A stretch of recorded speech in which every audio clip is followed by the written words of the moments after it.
आज हम लोग एक मुख्य परीक्षा के विषय पे चर्चा करने जा रहे हैं और ये विषय इतना इम्पॉर्टेंट है कि आने वाले टाइम में इसमें टीवी डिबेट्स भी होंगी।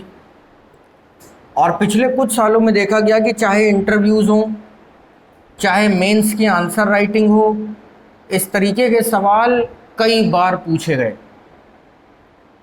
और इन सवालों में बच्चे उलझ जाते हैं क्योंकि हम लोगों ने चीज़ों को या तो रटा हुआ है या तो बचपन से एक धारणा बना ली है, उसी धारणा के अनुसार चलते हैं। गलत है। तो सवाल यह है कि ये जो हर घर तिरंगा कैंपेन चली, ये कैंपेन सक्सेसफुल हुई या नहीं, एक बात। दूसरी बात, जो तिरंगे अभी तक घरों में लगे हुए हैं उनका क्या होगा, क्या वो अपने प्रोटोकॉल्स पर आधारित हैं या नहीं। तीसरी बात, सरकार चाहती क्या है आखिर। और अगर कई महीनों पहले हम लोग पीछे चले जाएं तो ये पूरी पिक्चर को अच्छी तरीके से समझने के लिए आपको थोड़ा इतिहास को भी समझना पड़ेगा, आपको थोड़ा वर्तमान को भी समझना पड़ेगा और भविष्य को तो बहुत ज़्यादा समझना पड़ेगा। तो करंट अफेयर्स के इसी तरीके के मुद्दों पर कल, आज और कल ये चर्चा का विषय है। इसमें कई सारी ऐसी चीज़ें निकल के आएंगी कंक्लूजन में जो करंट अफेयर्स के लिए बहुत इंपॉर्टेंट होंगी, जो आपके सब्जेक्ट्स के लिए बहुत इंपॉर्टेंट होंगी, लेकिन सबसे ज़्यादा इंपॉर्टेंट होंगी mains answer writing and interview questions के लिए। तो चलिए सबसे पहले शुरुआत हम लोग करते हैं लॉकडाउन से। आप अपनी मेमोरी में ज़रा पीछे चले जाइए और याद करिए कि आपने अपनी ज़िंदगी में पहली बार लॉकडाउन शब्द कब सुना।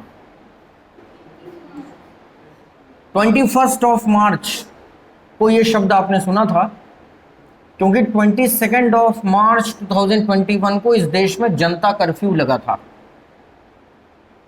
हमने एक ऐसी बीमारी का सामना किया, एक ऐसे पैंडेमिक का सामना किया जो आज से 100 साल पहले प्लेग के जैसा था। उस जमाने में पॉपुलेशन भी कम थी, उस जमाने में रूढ़िवादी परंपराएं भी चलती थी, तो लोगों ने बिना सरकार के बताए प्रिकॉशन ले रखे थे। ब्राह्मण है तो वो अपने ब्राह्मण धर्म का पालन करता था, क्षत्रिय है तो क्षत्रिय धर्म का पालन करता था। लोगों की एक दूसरे के साथ इतनी नजदीकियां नहीं थी, लेकिन फिर भी अगर वर्ल्ड वाइड देखा जाए तो प्लेग ने, 1920 के प्लेग ने करीब करीब 1 करोड़ लोगों की जान ले ली थी। कोरोना वायरस प्लेग तो नहीं है, लेकिन ये उसी से मिलती जुलती बीमारी है। आपको दिख नहीं रहा, आप एक अनजान भय से ग्रसित हैं। इन्फेक्शियस डिजीज है, वायरल डिजीज है, और सबसे बड़ी चीज कोरोना वायरस आरएनए वायरस है। जो विश्व के सबसे घातक वायरस रहे वो सब आरएनए रहे, तो कोरोना भी आरएनए वायरस है। सरकार ने भी आजाद भारत के इतिहास में पहली बार ऐसी चीज का सामना किया। चाइना के अंदर वुहान में लॉकडाउन लगा, हमारे पास एक एग्जाम्पल आया। इटली में मिलान में लॉकडाउन लगा, हमारे पास एक एग्जाम्पल आया। यूएसए के अंदर मियामी में लॉकडाउन लगा, एक एग्जाम्पल आया। इंडिया में क्या करें, ये सारे देश की आबादी मिला लो तब जाके उत्तर प्रदेश की आबादी बनती है। इंडिया में करें तो करें क्या, पूरे देश में लॉकडाउन लगाना क्या पॉसिबल है? कभी नहीं, आप सोच नहीं सकते। तो सरकार के जो सजेशन की टीम है, जो कैबिनेट सेक्रेटेरिएट है, उसने सरकार को सजेशन दिया कि सर आप डायरेक्ट लॉकडाउन ना लगा करके एक बार ट्रायल करके देखिए कि इस देश में लॉकडाउन सक्सेसफुल होएगा कि नहीं होएगा, क्योंकि लोग मानने वाले नहीं हैं। तो सबसे पहले तो डर फैलाओ। मुझे ऐसा लगता है कि हम लोग जिस शहर में रहते हैं, कानपुर में, यहां पे कोरोना का सबसे ज्यादा डर तब था जब कानपुर में पहला कोरोना का केस आया था एनआरआई सिटी के अंदर। सबसे ज्यादा डर तब था, लोग घरों से नहीं निकल रहे थे। और आज कानपुर में करीब करीब 100 केसेस रोज आ रहे हैं, किसी को कोई फर्क नहीं है। Acclimatisation, this is called acclimatisation. Corona के साथ संबंध अच्छे हैं हमारे। अब वो हमारी बॉडी में इतने दिनों तक रह चुका है कि हमारी इम्यूनिटी उसको हैंडल करने की हो गई है। तो 22 मार्च जैसा कि आपने बताया, सरकार ने जनता कर्फ्यू लगाया। अगर कर्फ्यू लगाया जाता, पैरामिलिट्री को रोड पे उतारा जाता और कहा जाता जो घर से बाहर निकले उसको डंडे मार के भगा देना, तो बवाल हो जाता। और विपक्षी पार्टियां तो बवाल करने की जिज्ञासा लिए मन में बैठी रहती हैं। तो सरकार ने कहा कि नहीं, कर्फ्यू नहीं, जनता कर्फ्यू, सीधा आपके ऊपर डाल दिया कि ये देश आपका है और इस समय अपनी सबसे बड़ी इतिहास की त्रासदी से जूझ रहा है। अब आपके हाथ में है how to handle and how to tackle. बस हम घर में पैक, क्योंकि मामला जब देश का होगा तो फिर हम ही प्रधानमंत्री, हम ही राष्ट्रपति, हम ही सेना के जवान, हम ही डॉक्टर, हम ही इंजीनियर। हम घर से नहीं निकले। और जब देखा गया कि ये सब ठीक ठाक चल रहा है, लोग जनता कर्फ्यू को पालन करने के लिए प्रेरित हो रहे हैं, किसी ने अभी तक विरोध नहीं किया है, सबने कहा है नहीं सर हम घर में बैठेंगे। और ये भी सब जानते हैं कि एक दिन घर में बैठने से वायरस नहीं मरेगा, लेकिन हम घर में बैठेंगे।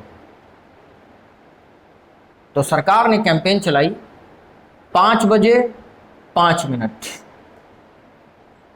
22 मार्च को पूरा दिन हम लोग कर्फ्यू करेंगे और शाम को 5 बजे अपने अपने घरों की छतों पर, दरवाज़ों पर, आंगन में जाएंगे, थाली, घंटी, कटोरी, चिमटा, जिसके घर में जो कुछ भी होगा उसको बजाएंगे और बजाने के बाद एक आवाहन करेंगे।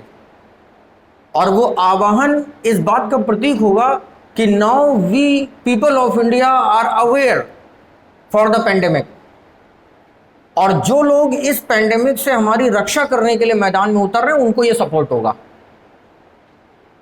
ऐसा हमको बताया गया। बस कूद पड़े। और मुझे अच्छी तरीके से याद है कि शाम को 5 बजे जब लोग घंटा, घड़ियाल और थालियां बजा रहे थे, तो मानो ऐसा प्रतीत हो रहा था कि महाभारत के युद्ध का शंखनाद हो रहा हो, क्योंकि चारों तरफ से एक ही आवाज आ रही थी। फिर हमारे गली मोहल्लों में भी कुछ साइंटिस्ट रहते हैं, तो उनमें से किसी ने एक नया शिगुफा छेड़ा कि it is called vibration of sound who kill the bacteria and the viruses. Corona virus sound vibration से मर जाएगा, ऐसा भी कुछ लोगों ने बताया। कुछ लोगों ने कहा कि मोदी जी देखना चाहते थे कि देश की जनता कितनी मूर्ख है, थाली बजाती है कि नहीं। उस दिन लोगों ने बड़े बड़े सेलिब्रिटीज को अपने घरों में थाली बजाते देखा। मुझे याद है अक्षय कुमार अपने घर की दीवार पर चढ़ के थाली बजा रहे थे। क्या था ये? इससे देश को क्या मिला? जब ये सवाल आपसे पूछा जाएगा तो आप एक लाइन में आंसर देंगे, acceptance. Acceptance of the great leadership. ये इस बात का प्रमाण था कि हम देशवासी कुशल नेतृत्व को स्वीकार करते हैं और इस लड़ाई के लिए तैयार हैं। अगर प्रधानमंत्री का नेतृत्व अच्छा ना होता तो हिंदुस्तान के 600 जिले में से 100 जिले थाली बजाते, 500 जिले सो रहे होते। लेकिन जब पूरे देश ने एक सुर में थाली बजाई तो उससे एक नारा बुलंद हुआ, और वो साइलेंट नारा था जो किसी ने सुना नहीं। वो नारा था एक्सेप्टेंस, स्वीकार्यता। किसकी? सरकार की, नेतृत्व की। और जब सरकार कंफर्म हो गई कि leadership has been accepted by the people of India, then lockdown. अगले ही दिन से काम खत्म। तुम्ही ने तो कहा लगा लो लॉकडाउन, लेकिन तुमने बोल के नहीं कहा, तुमने थाली बजा के कहा। क्योंकि अगर सरकार बोल के कहलवाती कि प्यारे भाइयों और बहनों, कितने लोग चाहते हैं कि देश में लॉकडाउन लगे, तो जितने व्यापारी हैं, जितने मजदूर हैं, जितने लोग जॉब करते हैं, सब मना कर देते, सब काम धंधा चौपट हो जाएगा। तो सरकार ने कहा नहीं, बोलना नहीं है, थाली बजानी है। और थाली बजा के सबने कहा सर लॉकडाउन लगा दो, because we accept your leadership. That's it, काम खत्म। लॉकडाउन लगा, गली गली हेल्थ वर्कर्स कोरोना की जांच करने गए। कई मौकों पर आपने देखा कि डॉक्टर्स की टीम के ऊपर हमला भी हुआ। इसी बीच सरकार ऑर्डिनेंस लेकर के आई, एपिडेमिक डिजीज एक्ट 1897 को अमेंड किया गया और डॉक्टर्स पे हमले को आपराधिक कृत्य घोषित किया गया। 5 साल की कारावास उसमें डाली गई। और फिर दिन आता है 5 अप्रैल। ये पहला लॉकडाउन 21 दिन का था। 5 अप्रैल बीचों बीच आया। सरकार अब यह चेक करना चाहती है कि एक्सेप्टेंस की डेफिनेशन क्या बदल गई या अब भी वही है, क्योंकि लोग अब घरों में बंद हैं। डर भी है, बाप बेटे दूर दूर बैठे हुए हैं, लोगों ने घरों के अंदर मास्क लगाए हुए हैं, यह भी मैंने देखा है, जबकि इसकी आवश्यकता नहीं थी। हां, वो दौर बहुत बुरा था। सरकार आती है फेज 2 में और चेक करती है एक्सेप्टेंस लेवल वही है या गिर गया। प्यारे भाइयों और बहनों, अप्रैल 5 9 बजे 9 मिनट, जब 5 अप्रैल 2021 आएगा तो हमारे जो हेल्थ वर्कर्स हैं, जो हमारी सेवा करने के दौरान शहीद हो गए, अपनी जान दे दी कोरोना बीमारी के कारण हमें बचाने में, जो फ्रंटलाइन वर्कर्स हैं, जो स्वीपर्स हैं, जो पुलिस कर्मी हैं, जो पैरामिलिट्री फोर्सेस हैं, हमें उनको सम्मान देना चाहिए। क्योंकि हम लोग घरों में जो सुकून से बैठे हुए हैं, कहीं ना कहीं उनकी वजह से बैठे हुए हैं। 9 बजे 9 मिनट, डे 5 अप्रैल, क्या कीजिएगा, घर के ऊपर एक दिया जलाइएगा। दिया नहीं तो कैंडल जलाइएगा, क्योंकि लॉकडाउन लगा हुआ है। मान लो दिया नहीं है तो कैंडल, कैंडल नहीं है तो मोबाइल की टॉर्च भी चलेगी। आप अपनी मोबाइल की लाइट जला करके भी उसको लहरा सकते हैं। और याद करिए 5 अप्रैल की रात, ऐसा लगा जैसे इस साल दिवाली चैत्र के महीने में मन गई। जहां देखो रोशनी ही रोशनी। और जहां तक मैंने महसूस किया, उस रात दिवाली की रात से ज्यादा रोशनी थी। लोगों ने शायद दिवाली में इतने दिए नहीं जलाए होंगे जितने 5 अप्रैल को जलाए होंगे 9 बजे 9 मिनट की कैंपेन में। इसकी भव्यता टीवी में भी दिखाई दी गई, न्यूज चैनल्स में भी दिखाई दी गई, अगले दिन अखबारों में भी छपी, और सरकार कंफर्म हो गई। Acceptance of the strong leadership, यह कुशल नेतृत्व की स्वीकार्यता है जो लोग ये कर रहे हैं। कुछ लोगों ने इसके ऊपर मीम्स बनाए कि हम लोग बिग बॉस के घर में बैठे हुए हैं, मोदी जी हमको रोज एक टास्क देते हैं, हम लोग वो टास्क करते हैं। विपक्षी पार्टियों ने कहा कि घंटा बजाने से, दिया जलाने से कोरोना कैसे मरेगा, गधे हैं आप।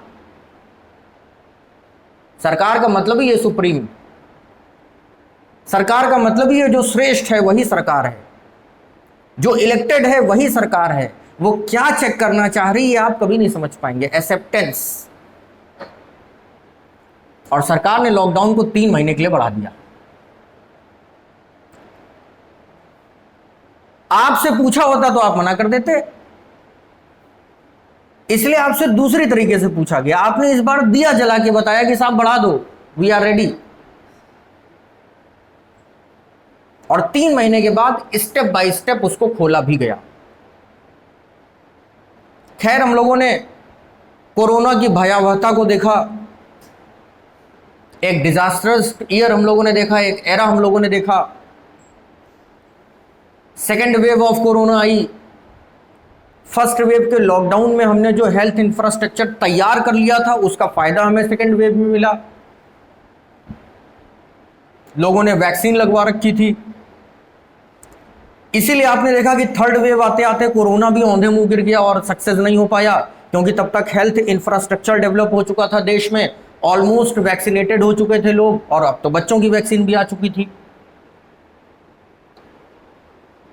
और जब हम लोग वर्ष 2022 के इंडिपेंडेंस डे की बात करते हैं तो शायद 2 साल बाद हम लोगों ने इतना भव्य इंडिपेंडेंस डे देखा जिसमें प्रधानमंत्री जी पहले की तरीके से सीना तान के लाल किले पे आए और गर्मजोशी के साथ भाषण दिया और सबसे वैसे ही मिले जैसे मिलते थे। इस बार कोई कोरोना प्रोटोकॉल्स नहीं थे, जो एक जनरल प्रोटोकॉल्स हैं वो थे, लेकिन कोरोना को ध्यान में रख करके कोई स्पेसिफिक प्रोटोकॉल नहीं बनाया गया था। कोरोना जा चुका है, खतरा भी टला नहीं, लेकिन वेव जा चुकी है। वैक्सीन का सुरक्षा कवच हमको मिल चुका है, लेकिन एक सवाल अभी भी मन में यह है कि अब एक्सेप्टेंस का क्या हुआ।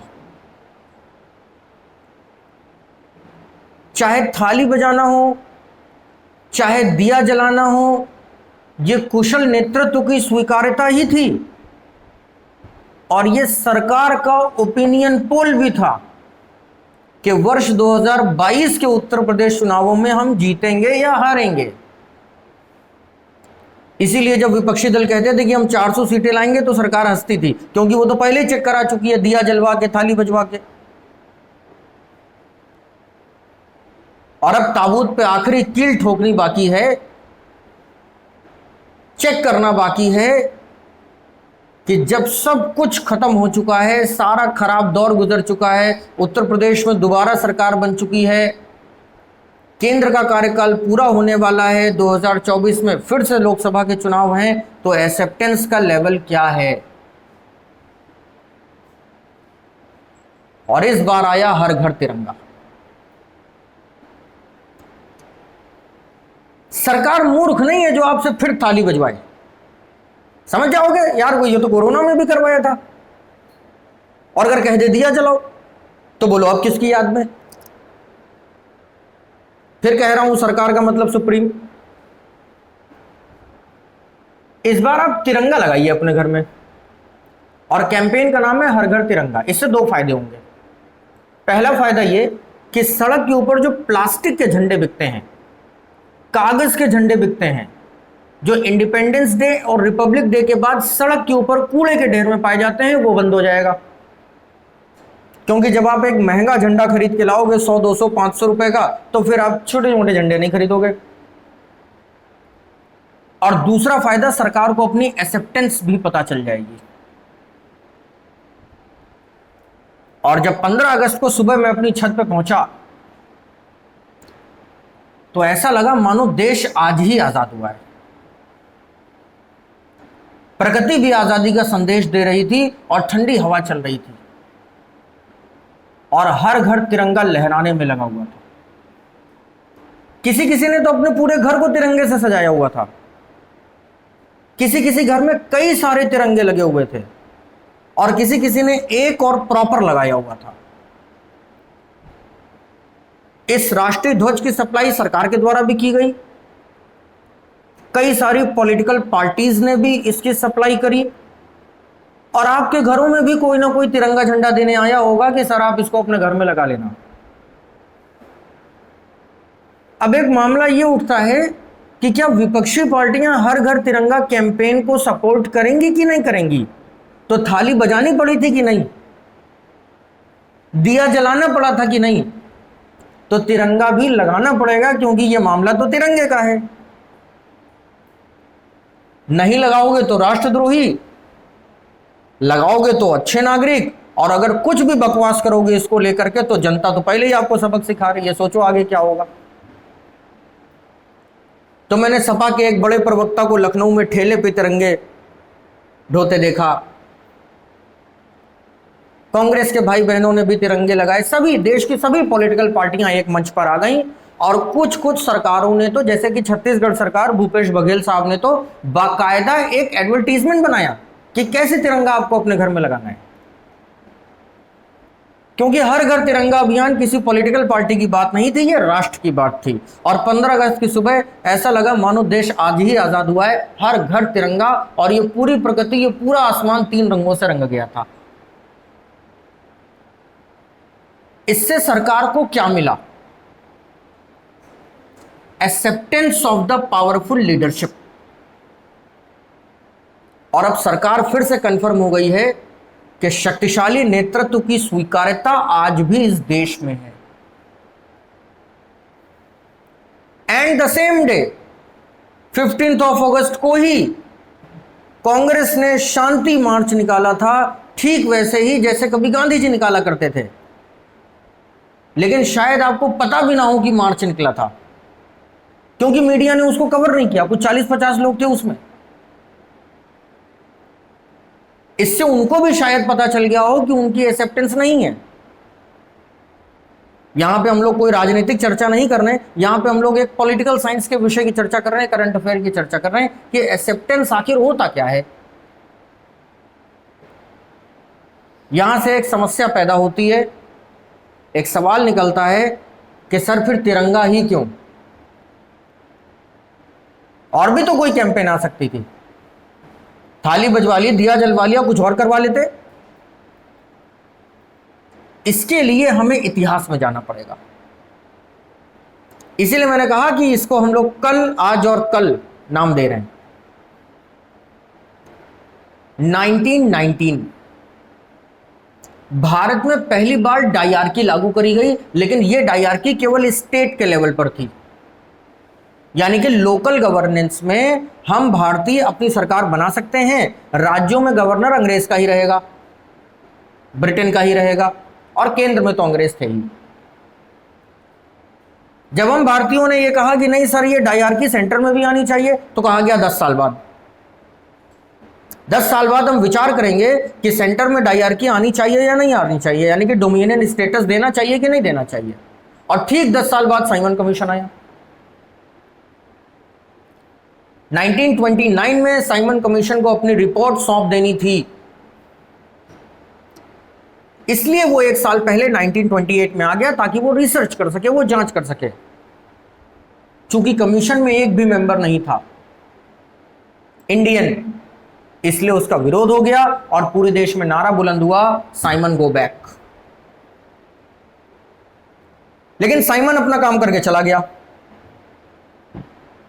और साइमन कमीशन ने यह माना कि इंडिया अब इस लेवल पे पहुंच गया है कि वहां पर सेंटर में डायरकी लाने में कोई प्रॉब्लम नहीं है। हम भारत को डोमिनियन स्टेटस यानी कि राजतंत्रात्मक गणराज्य घोषित कर सकते हैं, नो प्रॉब्लम।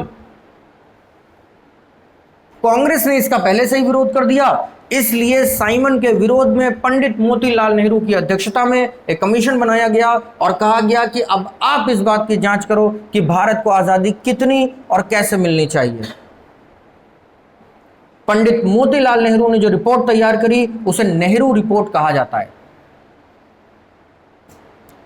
और ब्रिटिश गवर्नमेंट की तरफ से साइमन की रिपोर्ट, कांग्रेस की तरफ से नेहरू रिपोर्ट, दोनों में टकराव हो गया।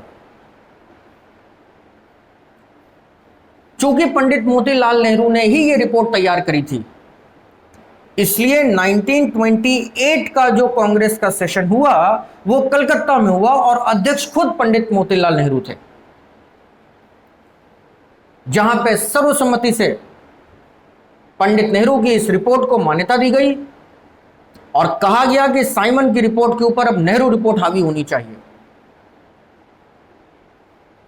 अगले साल 1929 में कांग्रेस का सेशन लाहौर में हुआ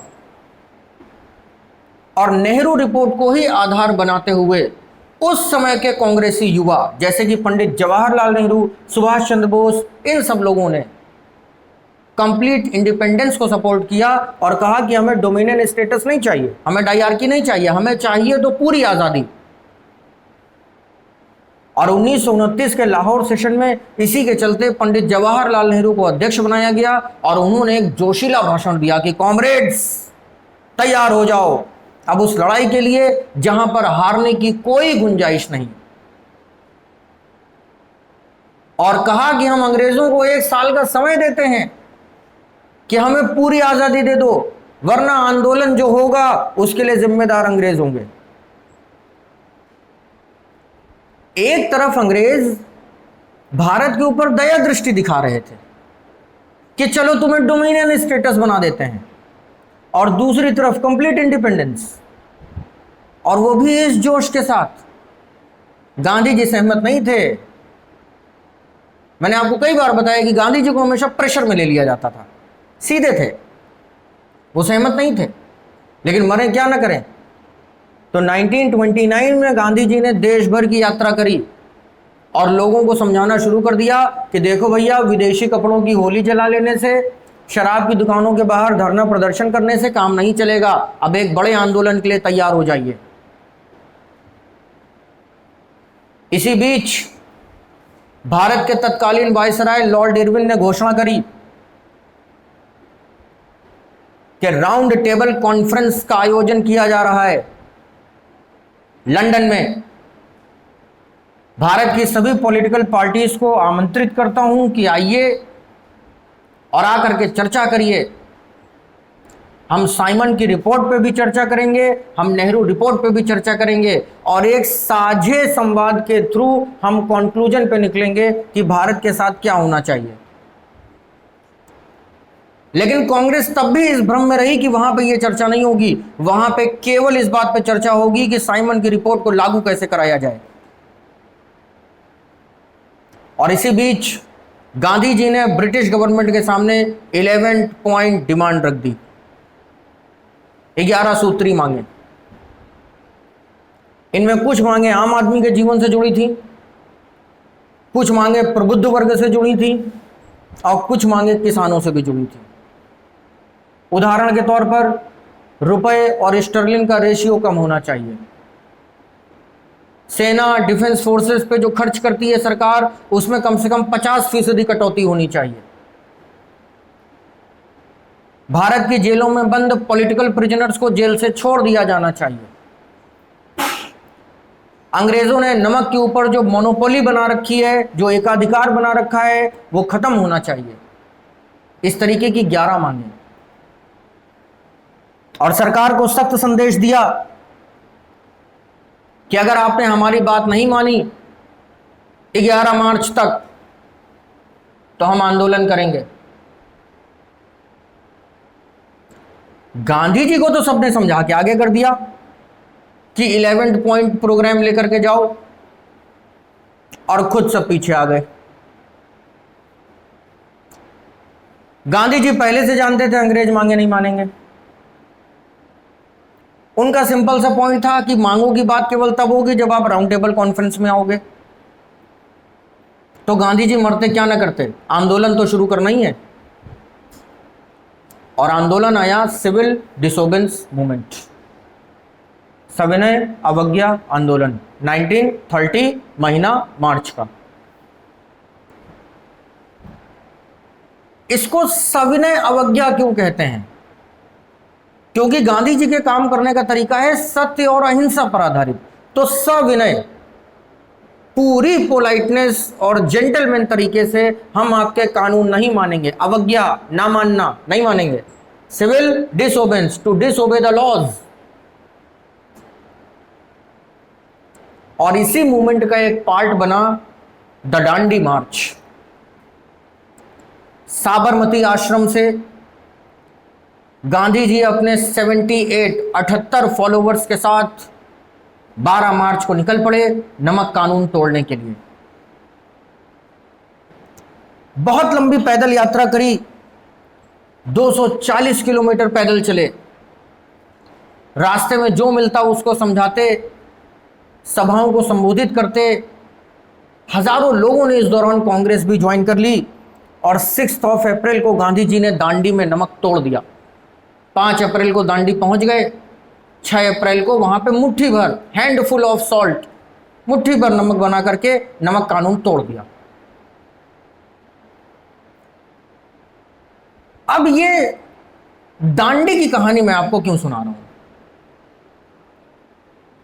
क्योंकि एक सवाल पैदा होता है कि गांधी जी ने सिविल डिसोबेंस मूवमेंट के दौरान, सविनय अवज्ञा आंदोलन के दौरान नमक को ही क्यों चुना?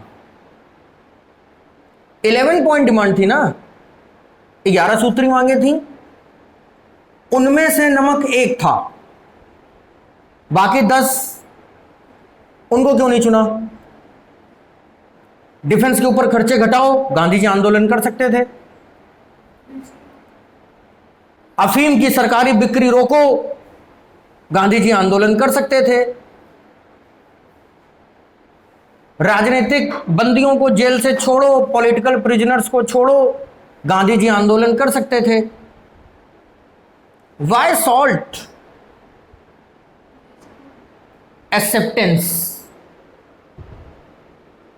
acceptance of the powerful leadership to check the common man accept or not। क्योंकि अभी तक तो कांग्रेस पीपीपी मॉडल पे काम करती थी, प्रेयर पिटिशन प्रोटेस्ट। अब बड़े आंदोलन की तैयारी है, गांधी जी समझ चुके हैं अब बातचीत से काम नहीं चलेगा। एक साल तक इस आदमी ने देश को घूम घूम के समझाया कि बड़े आंदोलन के लिए तैयार हो जाओ।